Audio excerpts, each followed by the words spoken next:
اللہ ہمیں حقیقی عشق عطا فرمائے، اللہ اور اللہ کے رسول کی اور اس کی اتباع کی۔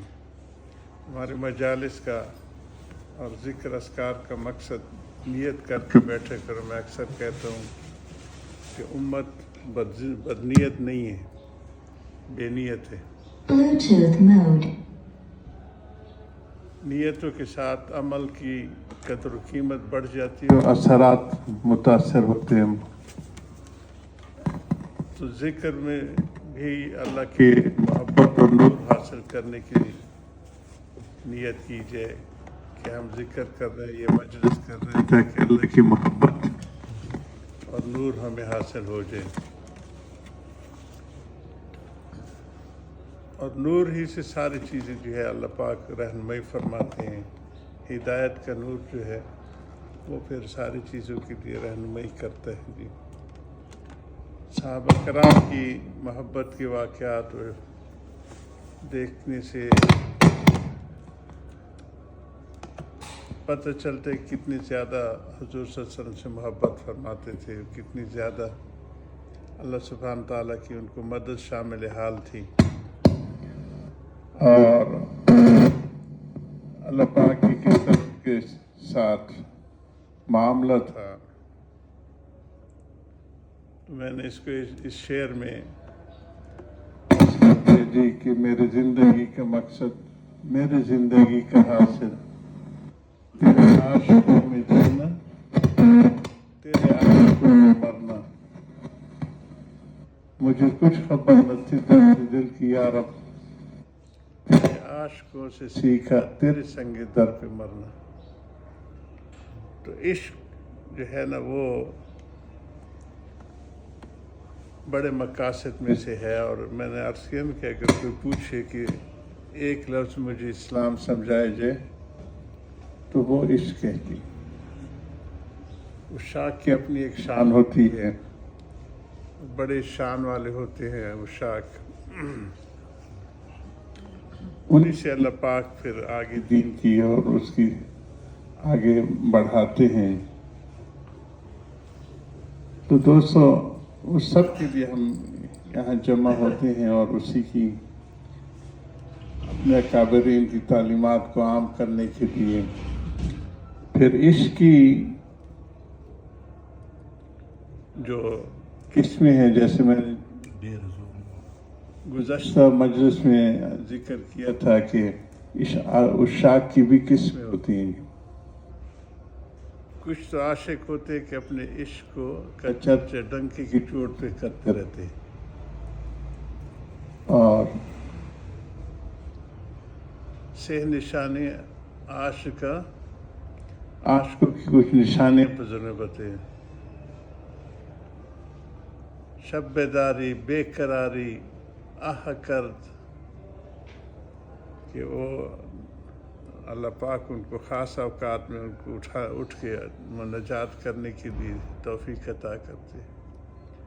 بے قرار ہوتے ہیں جی اس وقت کے لیے جب اللہ کے دربار میں حاضری یا ادھر سے دستک ہوتی ہے کہ پہلے آسمان پہ آ کے دستک دیتے ہیں جی کہ حال میں مستدرک کوئی روزی کی تنگی کے لیے مجھ سے دعا مانگنے والا ہے، حال میں مستغفر کوئی اپنے گناہوں کے اوپر توبہ کرنے والا ہے۔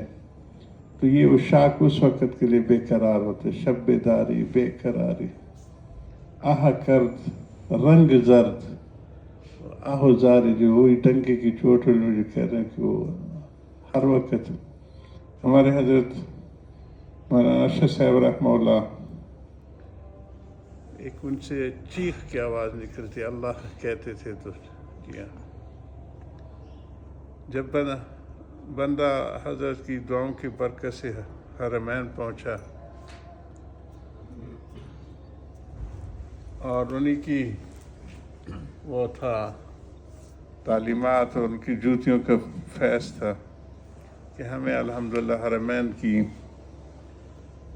ظاہری بھی اور باطنی بھی خدمات میں اللہ پاک نے وافر حصہ عطا کیا۔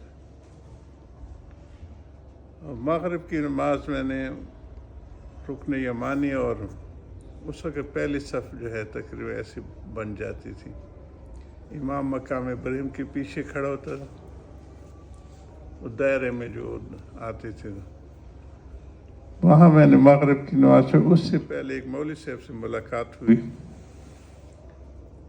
تو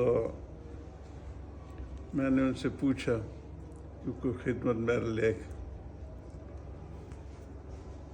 انہوں نے بہت لمبی چوڑی کتابوں کی ایک فہرست دے دی۔ میں خود بھی اتنا واقف نہیں تھا حرم میں، اور اس کے نئے میری آمد ہوئی یہ کتابیں۔ اب میں خود ہی ان سے کہہ چکا تھا تو فکر مند بیٹھا تھا، اور دعا کر رہا تھا کہ اتنے میں ایک ہندوستان کے قاری صاحب تھے، وہ میرے پاس اللہ پاک نے ان کو بھیجا کہ انجینئر صاحب خفا بیٹھے، کیا بات ہے؟ تو میں نے ان کو کہا، چونکہ وہ پرانے آدمی تھے، کہ یہ کتابیں مجھے کہاں سے ملیں گی؟ انہوں نے کہا آپ کو میں ایک شخصیت سے ملاتا ہوں تو یہ ساری کتابیں آپ کو مل جائیں گی۔ یہ خالصتاً حضرت کی کرامت ہے، مولانا صاحب رحمہ اللہ کی۔ وہ رشید فارسی کے نام سے تھے، جو ان کا ابا و اجداد فارس سے آئے ہوئے تھے، تو وہ اپنے سعودی تھے۔ انہوں نے میرا تعارف کرا کہ انجینئر ہیں پشاور سے، تو انہوں نے جو پشاور کا نام تو کہنے لگے نام بہت خوب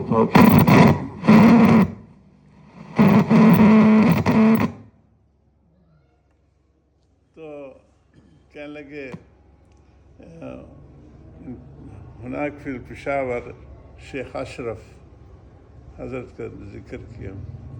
میں نے کہا ہو استاد ہونا، مجھے وہ اس احتیاط سے کی کہ یہ پیری مریدی کو یہ لوگ مانتے نہیں ہیں، تو میں نے استاد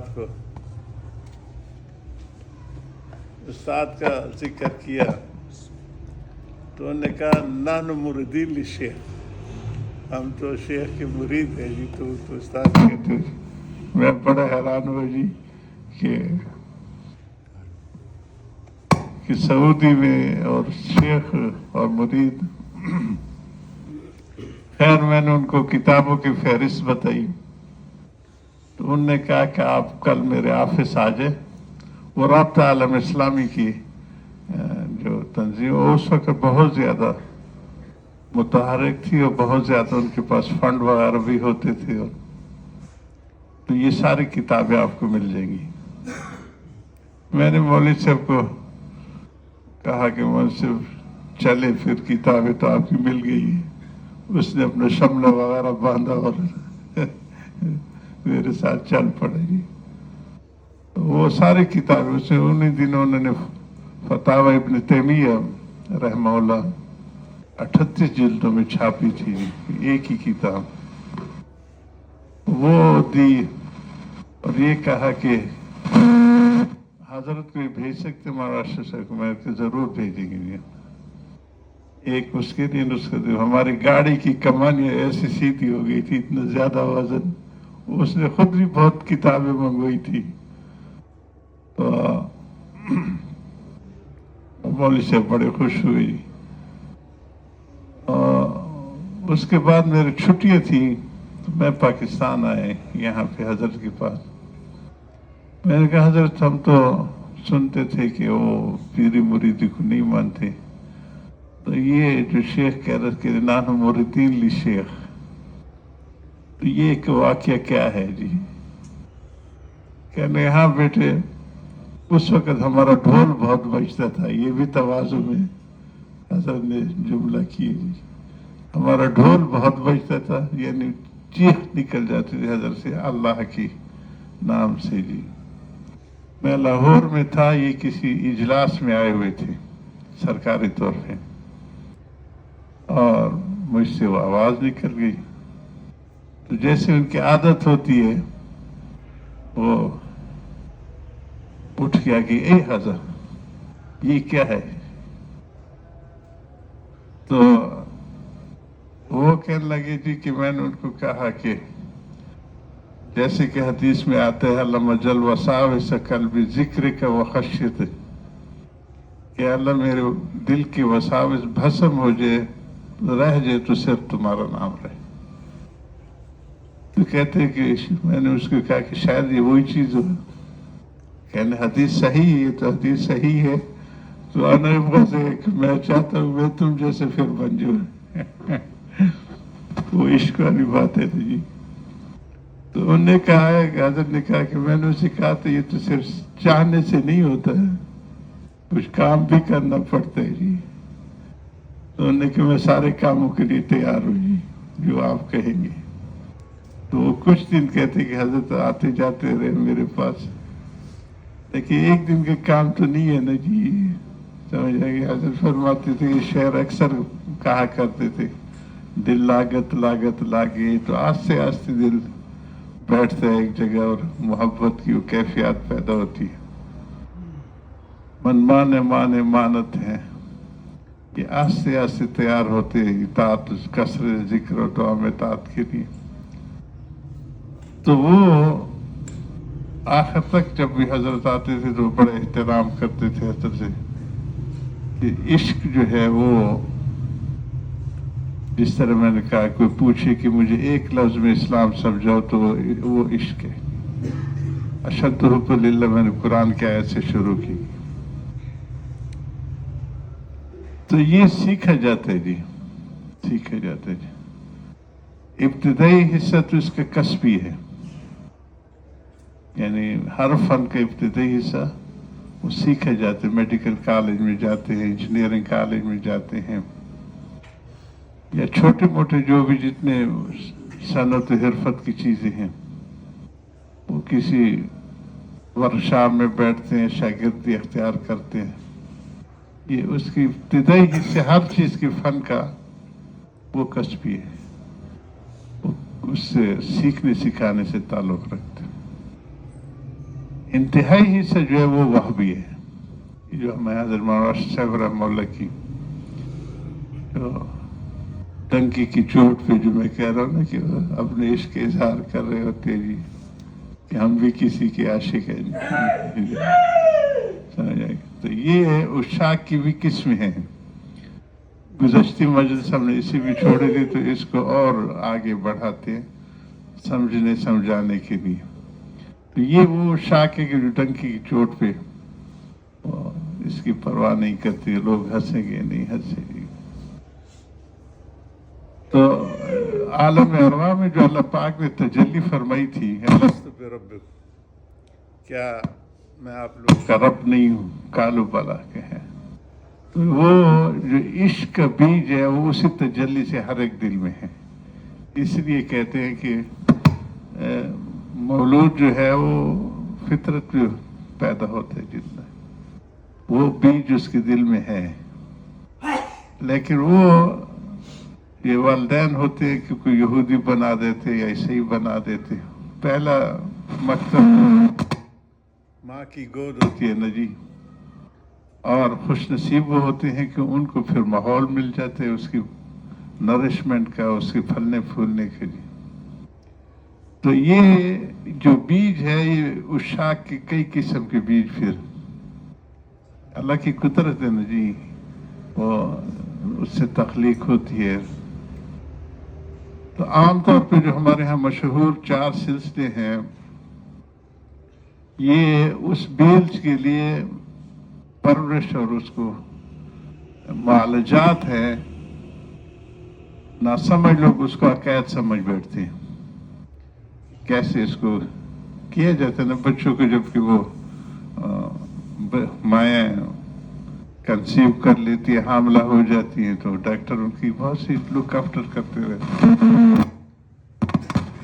اسی طرح اس کے لیے علاج معالجات یہ پھر 4 قسم کے طریقے معروف ہو چکے ہیں، اور یہ ضروری نہیں ہے، اصل یہ نقطہ سمجھانے کے لیے ہے کہ چشتیوں کے ہاں چشتی پیدا ہوں اور نقشبندیوں کے ہاں نقشبندی پیدا، ایسے نہیں ہے۔ اس کی مثال ایسے دیتے ہیں ہمارے بزرگ کی، جیسے مرغی کا انڈا ہے، بطخ کا انڈا یا دوسرے انڈے ہیں جی، اب اگر بطخ کا انڈا مرغی کے نیچے رکھ دیا جائے، اس کو ہیٹ اپ جو ہیٹ پہنچا رہی ہے وہ مرغی پہنچا رہی ہے، لیکن پیدا کیا ہوگا؟ بطخ بچہ پیدا۔ ایسے بے شمار واقعات ہیں جی کہ چشتیوں کے ہاں نقشبندی اکابر پیدا ہوئے، نقشبندیوں کے ہاں چشتیوں ہائے وائے کرنے اور جیسے بتایا نا جی کہ شب بیداری بے قراری آہ کرد رنگ زرد، سمجھ آئے گا، یہ ان کی صفات ہوتی ہے جی۔ وہ ہیٹ اپ تو وہی کرنے والی ہے، لیکن وہ جو چوزا ان کے دل کے اندر جو الست برب التجلی میں بیج ہے، وہ اس کو وہ جو وہ بھی چیز ہے، وہ میں بتایا کہ ابتدائی تو کسبی ہے، کوئی اس کو ہیٹ اپ کرے گا۔ کہتے ہیں نا جی، آپ فزیو تھراپی کہتے ہیں، بہت سی چیزیں ہوتی ہیں، تو یہ اسپریچل تھراپی ہوتی ہے جی، سمجھ آئے گی، نہ کتابوں سے نہ وعظوں سے نظر سے پیدا، دین ہوتا ہے بزرگوں کی نظر سے پیدا۔ وہ نظر اصل جو ہے نا وہ اسپریچل تھراپی ہوتی ہے، جو ان کی وہ اس بیج کو ہیٹ اپ کرتے ہیں کہ وہ پھر جب پھٹتا ہے تو پھر ایسے جیسے بتایا حضرت کی، اور کتنی تواضع سے کہا کہ ہاں بیٹے، اس وقت ہمارا ڈھول بہت بجتا تھا جی، یعنی عشق کی کمال کے اوپر پہنچے ہوئے اور اس کو ڈھول کہہ رہے تھے۔ تو یہ پھر جب بیج پھٹتے ہیں تو اس کی پھر کوئی حد حساب نہیں دے، ہوتے عاشق کے پکے۔ نقشبندی حضرات جو نقشبندی کہتے ہیں، ان کے بیج میں اخفا ہوتا ہے، سمجھ آ گئی نہیں؟ وہ بچ بچا کے چھپ چھپا کے اپنا منہ بھی چھپا کے چل رہے ہوتے ہیں جی، کسی کو ہمارے عشق کی خبر نہ ہو جائے، لیکن ہوتے پکے عاشقوں کی وہ حصے میں ہیں۔ تو یہ جو پہلی تجلی ہوئی سارے عالم ارواح میں، وہ بیج ہر ایک کے دل میں ہے، اس کو پھر کسبی حصے میں جس نے اس کو یوٹیلائز کیا۔ میں اکثر سناتا رہتا ہوں، بڑے ایک بزرگ بکھر میں جو ہمارے ڈیرہ اسماعیل خان کے قریب پرلی طرف پنجاب کے سے شروع ہوتے، بکھر، عبداللہ مولانا عبداللہ عبد القادر پوری رحمہ اللہ کے وہ خاص مرید تھے۔ تو وہ اس وقت حج میں اتنے لوگ نہیں ہوتے تھے جی، ہمارے دادا صاحب رحمہ اللہ کے حج اور حج کی بات میں ہم نے جو حجاج کے آنے کی جو تاریخ اور اس کے وہ پڑھے، کس سال کتنے حج ہوئے، 10,000 حج تقریباً، اب تو لاکھوں کے حساب سے ہر نماز میں ہوتے ہیں جی، صحیح آگے۔ تو وہ ایسے بچ بچا کے جا رہے تھے، تو میں نے اشارہ کیا اس کو، وہ آئے ملے، میں نے کہا بیٹھو آپ کو چائے پلائیں گے۔ وہ چائے کے بڑے شوقین تھے، بعد میں پتہ چلا ہے، مولانا فضل الرحمان بتا رہے تھے کہ وہ جمعیت کے بھی وہاں پہ پنجاب کے امیر تھے جی، کہتے چائے لے، پھر دوسرا پیالے، پھر تیسرا پیالے، کہتے میرے کمال سے خیر ہے، انہوں نے کہا ابھی تک طے بیٹھی نہیں ہے جی۔ وہ بڑے پیارے انسان تھے، بہت زیادہ مناقب صحابہ کے نام سے رسالہ چھاپتے تھے، بہت کمال کی وہ اس میں ارشاد کرتے تھے اصولی۔ تو میں نے ساتھ بیٹھ گیا، اس وقت جو ہمارے ترک بزرگان دین تھے، ترک اور شام سرحد ملی میں، جو شام کی طرف ہے وہ بھی اس طرف بھی ترک، وہ عربی بولتے ہیں، اس طرف والے ترکی بولتے ہیں۔ وہ حنفی سے پوچھ کے پھر مسئلہ پوچھتے تھے، انت حنفی، یہ کوئی کہتا تھا نہیں تو پھر اٹھ جاتے تھے، دوسری طرف چل پڑتے تھے۔ تو وہ آئے، اس نے کہا کہ دونوں ظاہری شکل سے تو کوئی دیندار ہے، اس سے پہلے مسافہ کیا، اور باقی ساتھی تو میرے گرد بیٹھے سمجھے تھے کہ یہ ان میں ہے، اور پوچھنا مجھ سے چاہتے تھے۔ ان سے کہا مسافہ کیا تو کہا انت نقشبندی، ان میں ترکوں میں خاص خوبی یہ ہے کہ وہ مذہب کے ساتھ ساتھ سلسلے کا بھی پوچھتے ہیں جی، کہ آپ نقش بندی ہے، اگر کہتے تو ان کا دل بہت کھل جاتا ہے جی. ان سے مسافہ کیا تو نقش بندی. مجھے کہتے حضرت کچھ سمجھ نہیں آتی، نقش بندی ہے یا بے بندی. یہ بھی وہی نقش بندیت والی چیز جو ہے اسی میں نے کہی تو اب یک نشد دو شد، یہ بھی کہہ رہے کہ آپ نقش بندی، اب تعارف کراؤ جی. باہر کے تو یہ جو بیج پھٹتے، حالانکہ اس کو جو حرارت پہنچی وہ چشتے نے پہنچی. شیخ عبدالقادر سیلانی رحمہ اللہ نے، ہمارے کیا کہتے ہیں عبدالقادر رائے پور رحمہ اللہ، لیکن پیدا ہوئی نقش بندی جی. پھر اس نے تعارف کرایا جی، وہ چیز ثابت ہوئی کہ وہ بیج چونکہ نقش بندی کا تھا اور حرارت پہنچی چشتی انہوں نے قادریوں نے، پیدا ہوا وہ نقش بندی جی. تو یہ دو عاشقوں کی قسمیں ہیں جی. اور اس کا جو عشق کا وہ جو پھٹتا ہے بیج، وہ پھر کسی سے سنبھالا نہیں جاتا جی، ڈنکے کی چوٹ پہ اظہار کر رہے ہوتے ہیں جی. تو یہ میرے عزیزوں یہ عشاق کی قسمیں ہیں. میرے زندگی کا مقصد، میرے زندگی کا حاصل، تیرے عاشقوں میں جینا، تیرے عاشقوں میں مرنا. مجھے کچھ خبر نہ تھی درد دل کی یارب، تیرے عاشقوں سے سیکھا، تیرے سنگ در پہ مرنا. سمجھ آ گئی. تو عشاق کی قسم پھر بہت شان والی ہوتی ہے. تو ہمارا جو اس وقت کا جو ماحول ہے وہ سیکھنے سکھانے کا کسبی، جس کو کہتے ہیں کسب، سیکھ رہے ہیں جی کہ عشق کیسے حاصل ہوگا جی. اس کے لیے سارے معالجات ہوتے ہیں. جب وہ حاصل ہو جاتے، ہمارے حضرت فرمایا کرتے تھے کہ بلوغ کے بعد آدمی نابالغ نہیں ہوتا جی. جب عشق کا مقام یہ روحانی بلوغ حاصل ہو جاتے ہیں نا، تو پھر ان کی گمراہ ہونے کے کم چانسز ہوتے ہیں. اللہ پاک محفوظ عند اللہ ہوتے، ان کی حفاظت فرماتے. تو ان کو فشت القبر الا لما، کہ ہوا کے جھونکے کے ساتھ کوئی چیز گزر جاتی ہے لیکن وہ مبتلا نہیں ہوتی جی. تو یہ وہ جو عشاق کی قسمیں ہیں، اللہ تعالیٰ ان کو پھر بچاتے ہیں بہت سے ابتلاءات سے. اس کے لیے ساری چیزیں ہوتی ہیں. ہمارے یہ اجتماعات ہوتے ہیں، ہماری تذکیر ہوتی ہے، ایک دوسرے کو یاد دہانی کرانی ہوتی ہے. اپنے بڑوں کے واقعات سے سمجھ زیادہ آتی ہے. اس لیے میں نے حضرت مولانا ارشد صاحب کی، چونکہ ان کی سیرت کے کچھ واقعات سنا دیے، اور یہ ان حضرات کے بھی، کہ یہ جو ہمارے ذہنوں میں ہے کہ نقش بندی خانقاہ سے نقش بندی پیدا ہوں گے، چشتی خانقاہ سے چشتی، ایسے نہیں ہے. یہ تو پھر سبق تو اس نے دیے، وہ حرارت اس نے پہنچے، جس میں بتایا تھی کہ افلاک سے اتاری جاتی ہے، سینوں میں بسائی جاتی ہے.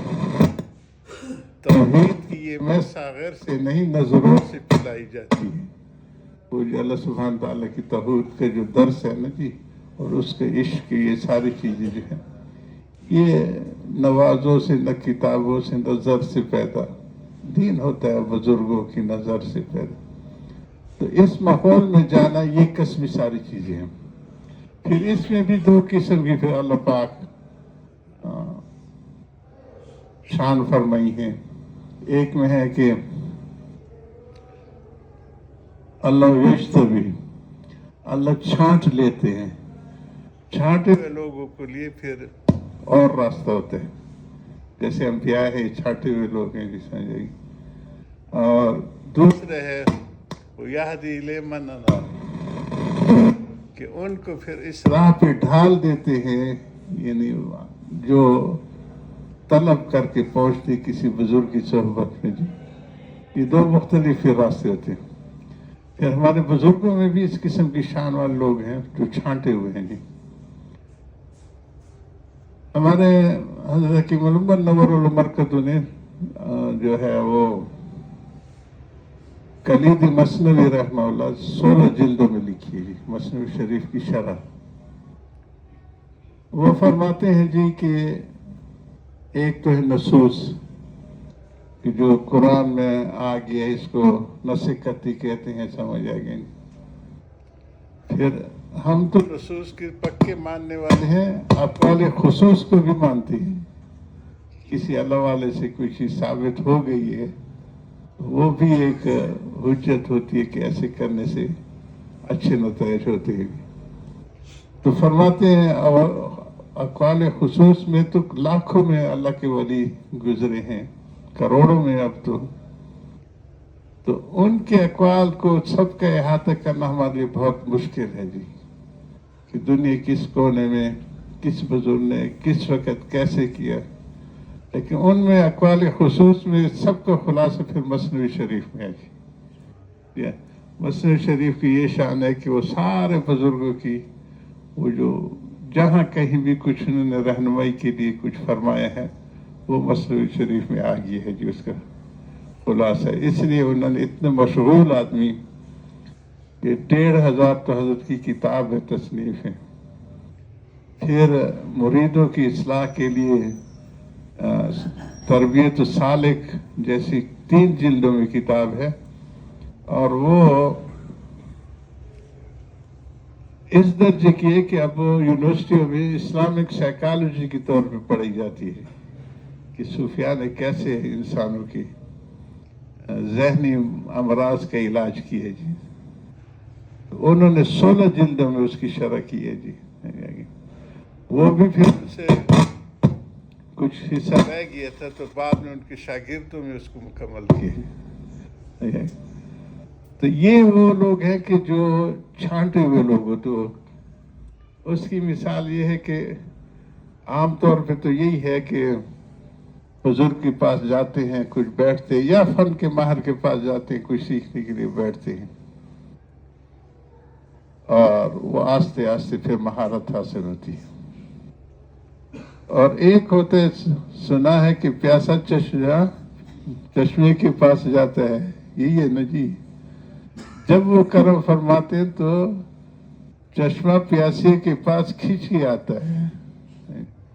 تو یہ جو اجتماع والے لوگ ہوتے ہیں، جس میں مولانا روم صاحب رحمہ اللہ بھی، شیخ وقت کو اس کی طرف متوجہ کیا جاتا ہے کہ جاؤ بچہ نہ سمجھے، کچھ راہ دکھاؤ، جس سے حضرت عمر رضی اللہ عنہ کی طرف حضور صلی اللہ علیہ وسلم متوجہ کیا گیا کہ اللہ ہماری مدد فرما، عمر کے اسلام میں آنے کی 2 عمروں میں سے۔ تو شیخ متوجہ ہوئے مرید کی طرف کہ اے اللہ اس کو اس طرف، یہ اجتماع والے درجے ہوتے ہیں کہ اس کی طرف شیخ متوجہ ہوتا ہے، اور عام حالت میں مرید کو شیخ کے پاس گھٹنے ٹیکنے پڑتے ہیں، وہ عنابت والا راہ جو میں نے بتایا جی۔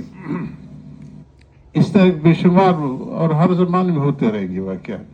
ہمارے سید سلیمان ندوی میں نے ایک دفعہ اسی پہ بیان کیا تھا جنوبی افریقہ میں، اور حضرت کے ایک صاحبہ بیٹے جو ہیں سلمان، وہ وہی جنوبی افریقہ میں یونیورسٹی میں پڑھاتے ہیں جی، وہ بیٹھے تھے، بہت خوش ہوئی جی سے۔ میں نے کہا سید صاحب بھی اس درجے کے لوگ تھے کہ جو چھانٹے ہوئے ہوتے ہیں کہ شیخ وقت ان کی طرف متوجہ ہوتا ہے کہ یہ آ جائے جی۔ تو مولانا روم صاحب رحمہ اللہ کتابی کیڑے تھے جی، ایک اونٹ پورا لات کی کتابوں کا چلتے تھے جی، اور کسی صحت افزا مقام میں بیٹھ جاتے تھے، نہر کے کنارے یا کسی چشمے کے پاس، اور کچھ دنوں کی کھانا پینا بھی ساتھ لے کے جاتے تھے، وہیں پہ یکسوئی ہو کے مطالعے میں لگے رہتے، چادر پھیلا دیتے تھے، پھر کتابیں جو ہے ترتیب سے رکھتے تھے، پھر صبح سے لے کے شام تک اسی میں کوئی ستو وغیرہ ساتھ ہو تو وہ کھا پھر اب شمس تبریز اور جو یہ ارض روم یہ جڑے ہوئے ہیں ایک دوسرے کے ساتھ، فارسی بولی جاتی ہے اس علاقوں میں۔ تو حضرت شمس تبریز رحمہ اللہ کو تہجد میں اس نوجوان کا منظر دکھائے گی کہ جاؤ بچہ نہ سمجھے، کچھ راہ دکھاؤ۔ پھر بہت سے محتاط حضرات تو پھر 1-2 دفعہ رکتے ہیں، لیکن چل پڑتے کہ امر ربی ہوتے ہیں جی، وہ شب بیداری والی بات ہے نہیں، الہام وغیرہ اس وقت ان حضرات کو ہوتا ہے، وہی تو رک گئی ہے، لیکن یہ چیزیں رہیں گی ولایت کی جو ہے مقامات وہ چلتے رہیں گے. مجھے حضرت مولانا فقیر احمد صاحب نے حرم میں کہا تھا، حرمین میں نے اس دن بھی ان کو مفتی صاحب کہہ رہا تھا کہ یہ بچے نے کوئی سوال کیا تھا، یہ جو دو قسم کے سلسلے ہوتے ہیں نا، ایک یہ جو ہے تشریح کے جو یہ انبیاء جو وحی کے ساتھ اس کو جڑے ہوتے ہیں اور وہ حکم ہوتے، دوسرے اہل تشریح ہوتے ہیں اور دوسرے اہل تکوین ہوتے ہیں. یہ سوال کل کسی ان کے بیٹے نے کیا تھا جی. تو اہل تکوین ایسے ہوتا ہے کہ وہ بھی اللہ کے محبوب مقربین میں ہو جاتے لیکن بیچ میں کہیں رک جاتے ہیں، جس سے میں نے مثال دی، حضرت نے مثال دی تھی کہ جیسے بجلی کی فلیکچویشن ہوتی ہے، کبھی وولٹیج نیچے اوپر ہوتی ہے تو بلب فیوز ہو جاتے ہیں جی، اور وہ پھر اسی میں رک جاتے ہیں. ان لوگوں نے ذکر اذکار شروع کیے ہوتے ہیں لیکن کسی شیخ سے باقاعدگی سے فن نہیں سیکھا ہوتا نہیں، تو وہ ایک تجلی تو آتی ہے، اس کے ساتھ ضروری ہے کہ جو ذکر اذکار تو وہ فیوز ہو جاتے ہیں اسی میں، اسی تجلی میں پھر مگن رہتے ہیں جی. لیکن ہوتے تو چونکہ محبوبین میں سے ہوتے ہیں، ان کے ذمہ پھر یہ لگا دی جاتی ہے جو فرشتوں کی ذمہ ہوتی ہے، کچھ اس طرح جنات کی ذمہ ہوتی ہیں، اسی طرح نیک روحوں کی ذمہ ہوتی ہیں جی، سمجھ آئے گی. تو اسی ڈیوٹی میں ان کو شامل یہ اہل تکوین ہوتے ہیں جی. اور اس کا بڑا واقعہ سورہ کہف میں موسیٰ علیہ السلام اہل تشریح پیغمبر تھے، صاحب کتاب تھے جی، ان کو شوق تھا کہ ان سے بھی میں ملوں. اللہ پاک نے پھر ان کو بتایا کہ تم نیل کے کنارے پہ جاؤ اور ایسے پتھر آئے گا اور یہ ہوگا اور ایک میرے ہاں بندوں میں سے ایک بندہ ہوگا، تو پھر جا کے ملو. وہ ان کے پاس گئے تو خضر علیہ السلام نے اس کو اپنے پاس ٹھہرنے سے بھی انکار کیا. اس لیے کہتے کہ شیخ وقت کو یہ اختیار ہوتے کسی کو مرید کرے یا نہ کرے، تو وہ ان کو اپنے ساتھ چلنے پہ تیار نہیں ہوتے کہ لم تستطیع وہ سے تم نہیں صبر کر سکو گے میرے ساتھ. تو انہوں نے کہا آپ مجھے چلائیں تو صحیح میں صبر کرنے والا ہوں گا. یہ وہ اہل تکوین کی، تو انہوں نے جو ان کو حکم ہوا وہ کرتے رہے. اس سے صبر کہاں ہوا جی کہ کشتی جو ہے صحیح سارے کشتی اس کے پھٹے کو کھا دیا، لوگوں کو غرق کرنا چاہتے ہو. میں نے کہا لم تستطیع تم میرے ساتھ نہیں چل سکتے جی. باہر کے 3 واقعات کے بعد ان کو کہا جاؤ اللہ کے حوالے، تم اپنا راستہ لو، مجھے اپنے راستے میں چلنے دو. حضرت صلی اللہ علیہ وسلم فرمائے کاش کہ میرا بھائی موسیٰ کچھ اور صبر کر لیتے تو بہت سے واقعات ان کے سامنے آ جاتے جی. تو یہ اہل تکوین بزرگ ہوتے ہیں کہ ہر زمانے میں ہوتے ہیں. یہ فرماتے تھے کہ ان کے پیچھے نہ پڑو، اگر ان کو تکلیف پہنچ گئی تو تمہیں نقصان ہوگا، اور وہ ان کو اختیار نہیں ہوتا کہ اللہ کے حکم کے خلاف کچھ کر سکے. جو ان کے حکم ہوتے اسی پہ چل رہے ہوتے. تو مجھے حضرت فرماتے تھے وہ فیوز ہونے کی بات ہے نا جی، جن کے شیخ ہوتے ہیں وہ آتی تو تجلی ہے لیکن وہ جیسے ہوتے ہیں نا وولٹیج سٹیبلائزر جی، تو وہ اب اپنا جھٹکا شیخ کی طرف منتقل ہو جاتے جی، تو وہ مرید بچ جاتے فیوز ہونے سے جی. اس قسم کے حرمین میں کچھ واقعات شروع ہوئے. تو حضرت فقیر احمد صاحب تو تشریف فرما تھے، وہ مجھ سے اثر کو پوچھتے خبروں نے دی کہ نا ان خبروں میں بہت سی چیزیں آ جاتی تھی. ہمارے پاس جو خط ہوتے تھے یا ان کے خاص خط ہوتے تھے اس کے جواب میں نے بتایا کہ اس کو اس قسم کی 2-4 واقعہ انہوں نے کہا فوراً مولانا صاحب کو متوجہ کرو کہ یہ ہو رہے ہیں. یہ بھی فرمائے تھے کہ اس قسم کی جب واردات ہوں تو رکو نہیں، جاؤ فوراً. جو میں نے شمس تبریز رحمہ اللہ کو بتایا نا، تو وہ یہ حضرات پھر رکتے نہیں ہیں، پہنچ جاتے اس جگہ پہ. اب اس کو دیکھتے ہیں، کبھی ایک کتاب کھولتے ہیں، کبھی دوسری کتاب کھولتے ہیں. اب امر ربی تھا اللہ کا حکم. اب یہ سوچتے کہ اس کو میں کیسے بوتل میں اتاروں نا جی. آگے آتے پہلے پیچھے سے جائزہ لیا. میرے مولوی چمکنی کیا کر رہے ہو جی؟ انہوں نے کہا یہ تو نہ میدانی جی سیدھا سادہ دیہاتی یہ کیا جانے ان علم و نکتوں کو جی. تو چادر کے چاروں کونے جو کتابیں پڑھی ہوئی تھی جیسے پنڈ جو ہمارے یہاں کہتے ہیں نا پنڈے اتڑ لگے نا پنڈ باندھ کے اسی ندی میں ڈال دیجیے. اور اس نے رونا دھونا شروع کیا. اس وقت کل بھی نسخے ہوتے تھے جی کہ میرے ساری عمر کی اس کے اوپر آپ نے پانی پھیر دیا جی. جب حال غیر ہونے لگے تو حضرت نے پھر ہاتھ ڈالا اسی چادر کو خشک جیسے وہ تھی میں کتابوں کے ان کے اوپر وہ مٹی بھی ویسے پڑی ہوئی تھی جو وقت کے ساتھ ساتھ. تو آخر کوئی ایچی ایسا کہ تو نہ میدانی پھر ان کے ساتھ ہو چکے مشتبہ درجے کے تھے پڑھ گئے جی. تو خود کہتے کہ مولوی ہرگز نشد مولا روم تا مرید شمس تبریز نشد.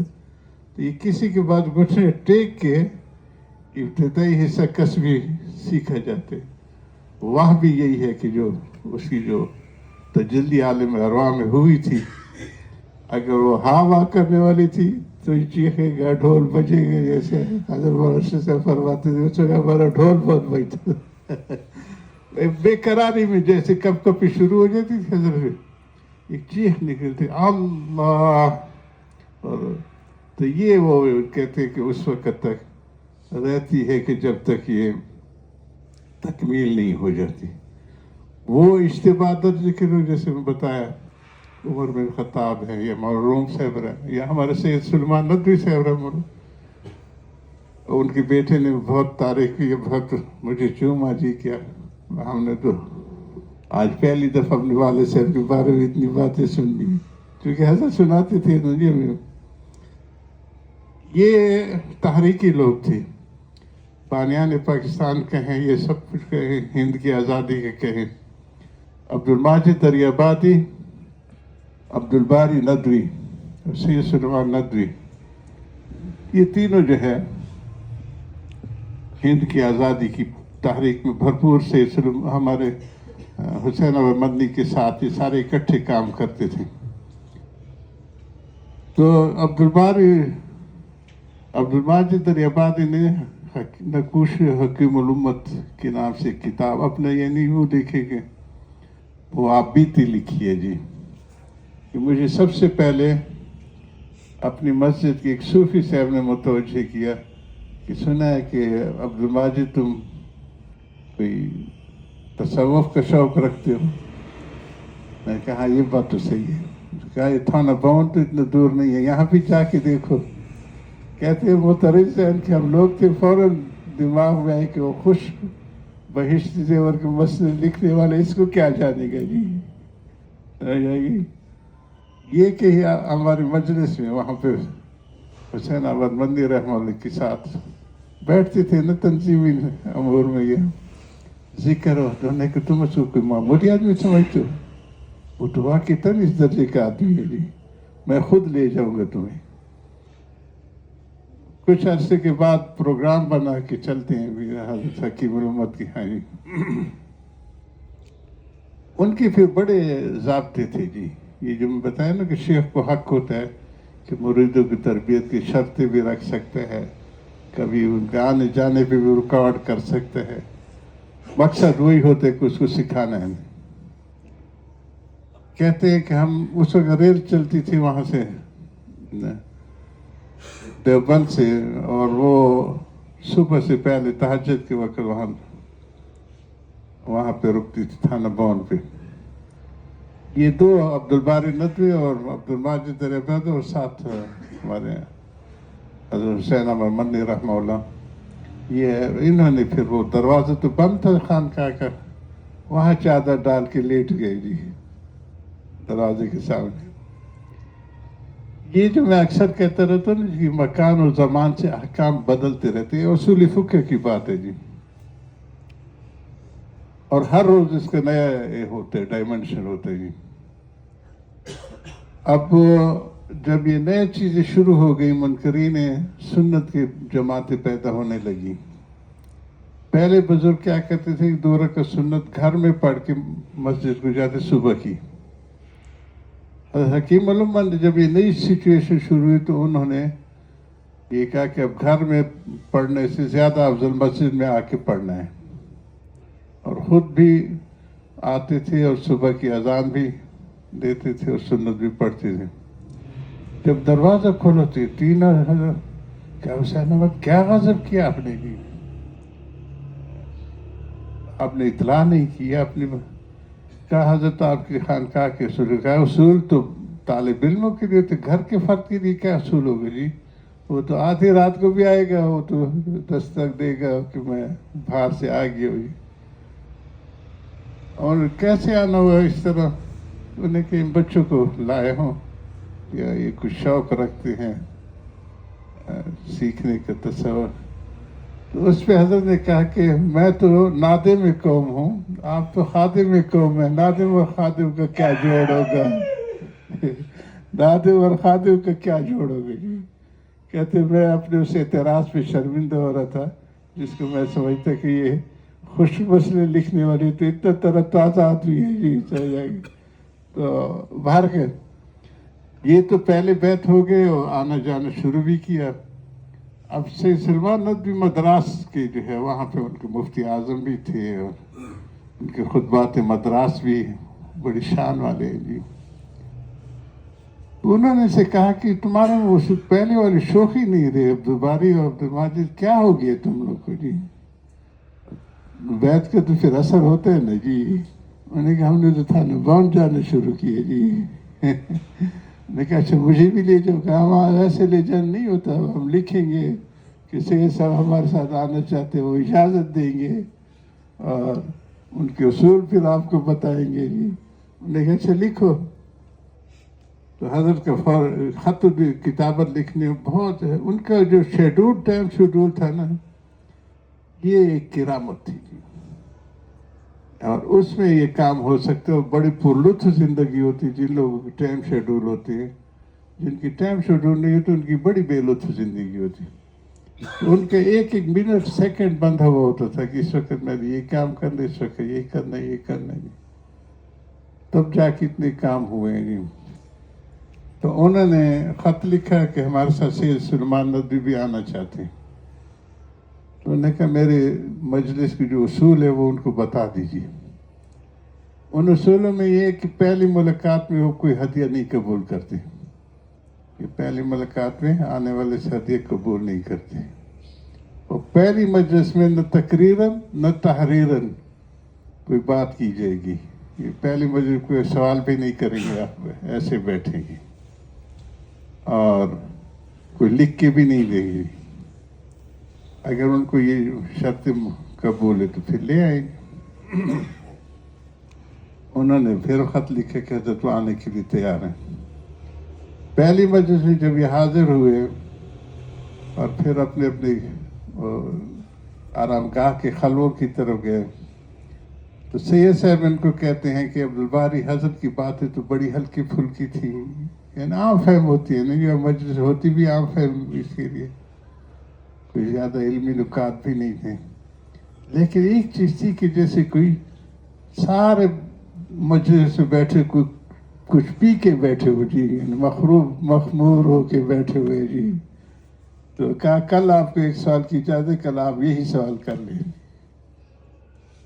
انہوں نے دوسرے نے کہا کہ حضرت ہم آئے گزشتہ روز، آپ کی مجلس تو بڑی ایک شان والی تھی، لیکن ہر ایک آدمی ایسے لگتا تھا کہ کچھ آدمی کچھ پی کے بیٹھے ہیں جی. کہاں سے صرف بیکار آدمی ہوں، کچھ بنتا نہیں ہے. خود بھی ذکر کر تو ان کو بھی ذکر کرا تو شاید اس کا اثر ہے جی، نہیں آگے نہیں. پھر تو ایسے ہوئے سید صاحب کے بس جی.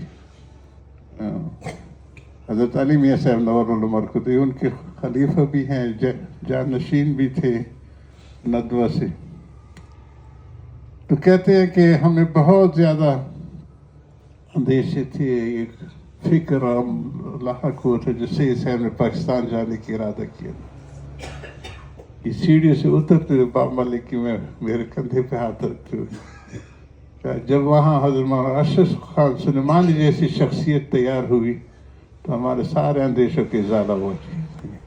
ایک ایک شخصیت پہ ایسی محنت ہوتی ہے اور اس کام کے بنتے ہیں. باہر کے یہ تو سیکھنے والوں کے لیے اور اشتباہ والے دونوں کی میں بتا رہا ہوں تاکہ کہیں پھر مغالطہ نہ ہو. تو یہ ہر زمانے میں رہے گا. بشر حافی کا ایسی ہے جی کہ یہ شہزادے تھے جی، اور جوانی دیوانی جیسے ہوتی ہے نا. آج کل بھی وہی ماحول ہے کہ لیٹ سوتے ہیں بچے، ساری راتیں جاگتے ہیں جی. تو یہ بھی جاگ کے تہجد کے قریب جب اللہ والے اس کے لیے اٹھ رہے ہوتے ان کے سونے کا وقت شروع ہو جاتے جی. تو وہ آئے اور لیٹ گئے اپنے. اس وقت جو اس علاقے میں اہل اللہ تھے ان کو بار بار یہ القاء ہوتے کہ جاؤ بشر کو بشارت دو کہ وہ ہمارے خاص بندوں میں شامل ہوگی. اب وہ بہت حیران کہ نوجوان خوبصورت نوجوان میرے نفس کی کوئی شرارت نہ ہو. یہی پھر مولانا فقیر سے فرماتے کہ اس کی پھر رکا نہ کرو، فوراً چل پڑا کرو. اس نے ٹالا. پھر وہ مراقبے میں بیٹھے تو کہا جاؤ بشر کو بشارت دو. وہ دوسری دفعہ تھوڑا سختی سے ہوتے ہیں اور تیسری دفعہ کیا جھک مارے میں کروں. تو پھر حضرت اٹھے جی اور وہ تو سو چکے تھے. گھر پہ دستک دی. اندر سے خاتمہ نے آواز دی کہ بشر ہے. کہ حضرت تو ابھی آ کے لیٹے ہیں اور گھوڑے بیچ کے سوئے. کہا کہ بس اسے کہو کہ حضرت دروازے پہ آئے ہوئے آپ سے ملنے کے لیے. جب اس نے حضرت کا نام سنا تو جوتے بھی نہیں پہنے. حافظ اس لیے کہتے ہیں جی، بغیر جوتوں کے بھاگتا بھاگتا دروازے تک گیا جی. اور ان کو کہا بیٹے چلو اب تو تم ہماری جماعت میں شامل ہو گئے جی. اس کے بعد جو شخصیت بنی ہے جی. تو یہ اشتباہ والے لوگ ہوتے ہیں، ہر زمانے میں ہوں گے جی. ان کے لیے شیخ وقت کو متوجہ کیا جاتا ہے کہ جاؤ ان کو راہ دکھا کے. ہم جیسے لوگوں کے لیے انابت کا راہ ہے. گھٹنے ٹیکنے پڑتے ہیں، وہ کل پرزے ٹھیک کرتے ہیں، وہ بے ہنگم شاخیں جو اگ رہی ہوتی اس کو کاٹتے ہیں، تب جا کے کئی پھلدار اور سیدار بنتے ہیں درخت. تو اس کے لیے اللہ والوں کی صحبت و معیت بہت زیادہ ضروری ہوتی ہے تاکہ وہ عشق حاصل ہو. جو میں نے بتایا نا کہ ایک ہی لفظ میں اگر کوئی اسلام کی تعریف یا اس کی جو ڈیفینیشن مانگے تو وہ یہ کہ عشق اشد حب للہ، جو میں نے شروع کی آیات پڑھی ہے. اس کے لیے کثرت ذکر اور دوام طاعت، یہ بہت بنیادی چیزیں ہوتی ہیں جو اشتباہ والے لوگ ہو، جو انابت والے لوگ ہوتے ہیں. تو الحمدللہ تیرے عاشقوں سے سیکھا، تیرے سنگ در پہ مرنا. یہ سیکھنے کی چیزیں ابتدا میں اور انتہا میں پھر اس کی واہ بھی چیزیں جی. حضرت ایک اور مثال دیا کرتے سنا دیتا ہوں. پہلے جو ہوتی تھی نا جی دلہن کو جو ہے نا ہمارے عام کر لیے دیہاتوں میں نئی ہوتے تھے شادی بیاہ کی چیزیں بھی. اس کی دلہن جو اس کی جو عورت ہوتی تھی وہ دلہن کو تیار کرتی تھی. آج کے جیسے بیوٹی پارلر کی شکلیں ہیں. اس کو عربی مشاطہ کہتے تھے، کنگھی دینے والی عورت جو ہے. تو فرماتے تھے حضرت کہ بس یہ جو شیخ ہوتے ہیں نا ان کا کام صرف بنا سنوار کے میاں کے دروازے تک پہنچا دینا. یہ جو جتنے بھی یہ مربی ہوتے ہیں ان کی نوک پلک کو درست کر لیتے ہیں، اللہ کے دروازے تک پہنچا دے. پھر وہ میاں جانے اور یہ جانے جی، اس میں پھر آگے اس کا کام نہیں ہوتا. یہ اللہ ہم سب کا عطا فرمائے. میں افضل ذکر لا الہ الا اللہ لا